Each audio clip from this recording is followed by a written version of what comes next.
ఉద్యమం జరుగుతున్న రోజుల్లోనే మేము ఈ విషయాన్ని అలర్ట్ చేస్తూ వచ్చాం సమాజాన్ని.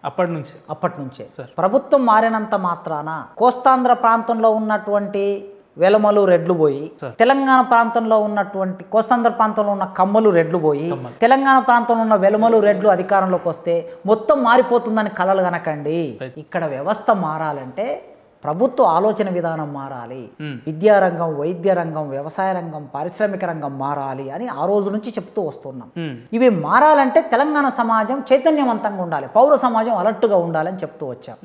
కానీ తెలంగాణ రాష్ట్రం ఏర్పడిన తర్వాత 2014 నుంచి 2023 వరకు విద్యారంగాన్ని చాలా విస్మరించారు. విద్యారంగాన్ని పట్టించుకోలేదు కేసీఆర్ గారు. పట్టించుకోకపోవడం వల్ల సంక్షోభం ఏర్పడింది. ఆ సంక్షోభ ఫలితంగానే ఇవాళ మనం ఈ పరిస్థితి చూస్తున్నాం. ఒక్కసారి ఒక వ్యవస్థ క్షీణ దిశలోకి వెళ్ళిన తర్వాత దాన్ని మళ్ళీ ఉన్నత స్థితిలోకి తీసుకురావాలంటే చాలా ప్రయత్నం చేయవలసి వస్తుంది. కనుక మరి ఇప్పుడు అధికారంలోకి వచ్చిన ప్రభుత్వం మరి వాళ్ళ విజన్ ఇప్పటికీ 3 నెలలు దాటింది అధికారంలోకి వచ్చి. విద్యారంగం పట్ల వాళ్ళ విజన్ ఏమిటనేది ఇంకా అర్థం కావటం లేదు. నేను ఒక అధ్యాపకుడిగా 2023 ఫిబ్రవరిలో ఆర్ట్స్ కాలేజ్ ముందు ప్రభుత్వం దృష్టిలోకి, కేసీఆర్ దృష్టిలోకి తీసుకెళ్లాలని మా యూనివర్సిటీలో ఖాళీ పోస్టులను భర్తీ చేయండి అని చెప్పేసి ఆర్ట్స్ కాలేజ్ ముందు ఓపెన్ క్లాస్ రూమ్ చేశాను. దాన్ని ఒక 1000 మంది విద్యార్థులను కూర్చోబెట్టుకొని ఓపెన్ పాఠం చెప్పాను. పొద్దు నుంచి సాయంత్రం వరకు ధర్నా చేసి ఏం తినకుండా చెబితే ఆనాడు ముఖ్యమంత్రి, ఆనాడు డీజీపీ మా వీసీ మీద ఒత్తిడి చేసి నా మీద కేసు పెట్టి నన్ను పోలీస్ స్టేషన్లో నిర్బంధం చేశారు రాత్రి 12 గంటల వరకు. నేను అడిగింది ఏమిటి? నేను ఏమైనా డబ్బులు అడిగానా? ఏమైనా రాజకీయ పదవి అడిగానా? మీ ప్రభుత్వాన్ని కూల్చేస్తున్నానా? ఏమడిగాను? ఖాళీగా ఉన్న 1000 పోస్టులను భర్తీ చేయండి అన్నాను. శాంతియుతంగా నా విద్యార్థులను ముందు కూర్చోబెట్టుకుని పాఠం చెప్పారు. ఆనాడు ప్రభుత్వం వినలే. టీచర్గా నా బాధ్యత, చాలా మంది టీచర్లు ఉన్నారు, అలాగా నేను జీతం తీసుకొని పాఠం చెప్పి విద్యార్థులకు పాఠం చెప్పి లేకపోతే వెళ్ళిపోవచ్చు. మీరు ఇంతకుముందు అడిగారు కదా, టీచర్గా నా బాధ్యత ఏమిటంటే కేవలం పాఠం చెప్పడమే కాదు, సమాజంలో ఉన్న సమస్యల పరిష్కారం కోసం ఆలోచించడం నా బాధ్యత.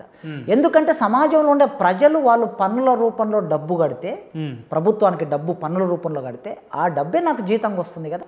కనుక నేను ఆలోచించాలి కదా. ఆ ఉద్దేశంతో నేను ఆనాడు ధర్నా చేశాను. ఇప్పటికీ కాంగ్రెస్ ప్రభుత్వం ఇంకొక 3 నెలల అవకాశం ఇస్తాను నేను. ఇప్పుడు 3 నెలలు అయిపోయింది. రేవంత్ రెడ్డి గారికి మీ ఛానల్ ద్వారా, ఎందుకంటే కొన్ని లక్షల మంది చూసే మీ ఛానల్ ద్వారా ఒక విజ్ఞప్తి చేస్తున్నా. మీరు వెంటనే విశ్వవిద్యాలయం మీద ఒక ఎక్స్పర్ట్ కమిటీని ఏర్పాటు చేసి ఆ కమిటీతో చర్చలు చేయండి. నేరుగా అన్ని యూనివర్సిటీల ప్రొఫెసర్లు ఎంతమంది ఉంటారంటే 400 మంది కన్నా ఎక్కువ ఉండరండి. తెలంగాణలో ఉన్నటువంటి 10 యూనివర్సిటీల ప్రొఫెసర్లు అందరినీ ఒక దగ్గరికి కూర్చోబెడితే 400 మంది. మీరు మొన్న కార్మికుల్ని, ఉపాధ్యాయ సంఘాలని, ఉద్యోగ సంఘాలని పిలిచి ఒక 300 మందితో ఒక మీటింగ్ పెట్టారు. ఎవరు? రేవంత్ రెడ్డి గారు. 400 మంది ప్రొఫెసర్లను పిలిచి ఒక మీటింగ్ పెట్టండి. మీరు ఎవరు హరగోపాల్ గారు, కోదన్ రామ్ గారిని పిలిచి మీటింగ్ పెట్టడం కాదు నేను అనేది. ప్రొఫెసర్లు ఏమనుకుంటున్నారు గ్రౌండ్ రూట్లో, ఆ ప్రొఫెసర్లు అందరినీ 400 మంది అంటే పెద్ద విషయం కాదు కదా. ఒక మీటింగ్ పెట్టి ఏమనుకుంటారో ఒక హాఫ్ డే కేటాయించండి. మీరు కేటాయించి అందరితో వినండి వాళ్ళ అభిప్రాయాలు. తర్వాత విద్యార్థి సంఘాలను కూడా పిలిచి మీటింగ్ పెట్టండి, వాళ్ళ అభిప్రాయాలు వినండి. అభిప్రాయాలు విని దానికి ఒక విజనరీ డాక్యుమెంట్, కార్యాచరణ రూపొందించి పరిష్కారం చేయండి. ఇంకొక 3 నెలలు చూసిన తర్వాత నేనే స్వయంగా ఆర్ట్స్ కాలేజ్ ముందు మళ్ళీ ధర్నా కూర్చోబోతున్నా నేను. ఒకవేళ 6 నెలల్లో వారు ఏమైనా నోటిఫికేషన్ ఇచ్చి ఖాళీ పోస్టులను ఫిల్ చేస్తే సంతోషం, లేదంటే మళ్ళీ కార్యాచరణలోకి వెళ్తా. అప్పుడు మీలాంటి వాళ్ళ సాయం కూడా తీసుకుంటా. సార్, ఇప్పుడు నేను అడగబోయే ప్రశ్న ఇక్కడికే వస్తుంది.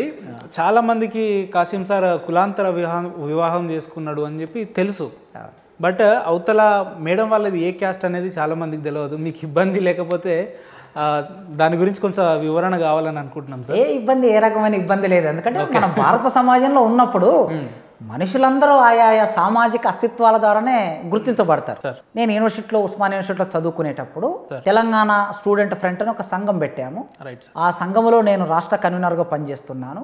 పనిచేస్తున్నప్పుడు కరీంనగర్ జిల్లా మంతిని ప్రాంతానికి సంబంధించిన స్నేహలత అనే ఒక అమ్మాయి, ఆమె లా కాలేజీలో లా చదువుతూ ఉండేది.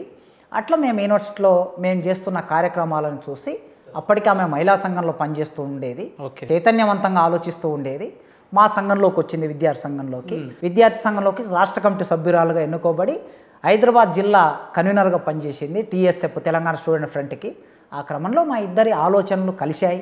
ఆలోచనలు కలవటం మూలంగా మేము పెళ్లి చేసుకోవాలనుకున్నాం. ఆమె రెడ్డి సామాజిక వర్గానికి సంబంధించిన ఆమె, నేను ఎస్సీ మాదిగ సామాజిక వర్గానికి సంబంధించిన వాడిని. మా ఇద్దరి ఆలోచనలు ఒకే రకంగా 2 కుటుంబాలు అర్థం చేసుకొని మేము కులాంతర వివాహం చేసుకున్నాం, బ్రాహ్మణుడు లేకుండా, మంత్రాలు లేకుండా, తాలిబొట్టు లేకుండా స్టేజ్ మ్యారేజ్ చేసుకున్నాం మేము. ఓకే, దండల మ్యారేజ్ అంటారు దాన్ని. స్టేజ్ మ్యారేజ్ మా ఊళ్ళో. కాసిం సార్ కేవలం ఉపన్యాసాలు చెప్పడమే కాదు, ఆచరిస్తాడు అని చెప్పి అప్పటి నుంచే ఉందన్నమాట. అంటే మనం చెప్పే మాట కొద్దిగా మాటకి చేతకి దగ్గరగా ఉండాలి కదా, ఎంతో కొంత దగ్గర ఉండాలనే ఉద్దేశంతో ఆ రోజే 1000 మంది సమక్షంలో మా సొంత ఊరిలో స్టేజ్ మ్యారేజ్ హైదరాబాద్లో చేసుకోవడం కాదు, మా సొంత ఊర్లోనే పెళ్లి చేసుకున్నా. మా పెళ్లి అయ్యి ఇప్పటికీ 22 సంవత్సరాలు అయ్యింది. ఇప్పటి వరకు ఎలాంటి పొరపొచ్చాలు లేకుండా హాయిగా సంతోషంగా గడుపుతూ ఉన్నాం. ఇది ఈ సమాజంలో అంటే కుటుంబం ఎంత హాయిగా ఉండొచ్చు. ఇవాళ నేను ఇంత ఫ్రీగా తిరుగుతున్నానంటే, ఇవాళ మీతో వచ్చి మాట్లాడుతున్నానంటే, నాకు ఎన్ని ఇబ్బందులు వచ్చినా, అది ప్రభుత్వం పెట్టే ఇబ్బందులైనా కేసులైనా ఎన్నైనా ఎదుర్కోగలుగుతున్నానంటే నా జీవిత సహచరి నా ఆలోచనని, నా సిద్ధాంతాలని అర్థం చేసుకున్నది, ఆమె కూడా అవే సిద్ధాంతాన్ని ఏకీభవిస్తుంది కనుక ఎన్ని సమస్యలైనా ఎదుర్కోవడానికి సిద్ధపడుతుంది కనుకనే నేను ఇంత ఫ్రీగా. నేను ఈ ప్రశ్న ఎందుకు అడిగినా అంటే, మీ జీవిత భాగస్వామి అయినటువంటి మేడం గారు రెడ్డి సామాజిక వర్గానికి సంబంధించిన వ్యక్తి కాబట్టి, ఇప్పుడున్న ముఖ్యమంత్రి గారు రేవంత్ రెడ్డిగా మనం పిలువబెడుతున్నాం అదే సామాజిక వర్గానికి సంబంధించిన వ్యక్తి కాబట్టి, కొంత ప్రభుత్వం మీద అనుకూల వాతావరణ కాసిం సార్ నుంచి ఉండబోతుంది అనే ఒక చర్చ విద్యార్థుల్లో ఉంది. దానికోసం అని అడిగిన సార్ నేను. అనుకూలమైన వాతావరణం ఉండబోతుందా రాబోయే రోజుల్లో? అట్లాంటి అవకాశం ఎట్టి పరిస్థితిలో ఉండదు. ఎందుకు ఉండదంటే, నేను ఒక కవిని, నేను విప్లవ రచయితల సంఘంలో సభ్యుని, నేను ఒక ప్రొఫెసర్ను.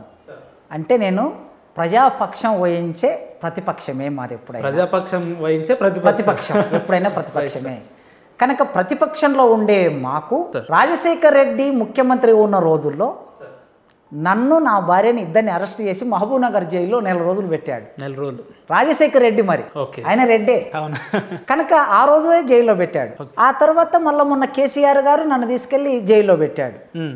నన్ను జైల్లో పెట్టినప్పుడు ఇవాళ పబ్లిక్ సర్వీస్ కమిషన్ చైర్మన్గా ఉన్నటువంటి డీజీపీ గారు, ఆనాడు డీజీపీ మహేందర్ రెడ్డి గారు రెడ్డి మళ్ళీ ఆయన.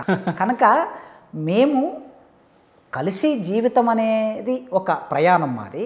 కానీ మేము చేసే పని విధానం పేదల పక్షం. ఈ ప్రభుత్వం చేస్తున్న ప్రజా వ్యతిరేక విధానాలను ప్రతిఘటించే పక్షం ఉంటాం కనుక ఇక్కడ కులపరమైనటువంటి అంశం అనేది ఎన్నడూ ముందుకు రాదు. కనుక మా నిర్బంధం ఎప్పటికీ కొనసాగుతూనే ఉంటుంది. ఆ నిర్బంధాన్ని మేము ఎదుర్కొంటాం. మీలాంటి వాళ్ళ సహాయంతో, ప్రజల సహాయంతో, మా విద్యార్థుల సహాయంతో నిర్బంధాన్ని ఎదుర్కోవడానికి సిద్ధంగా ఉంటాం.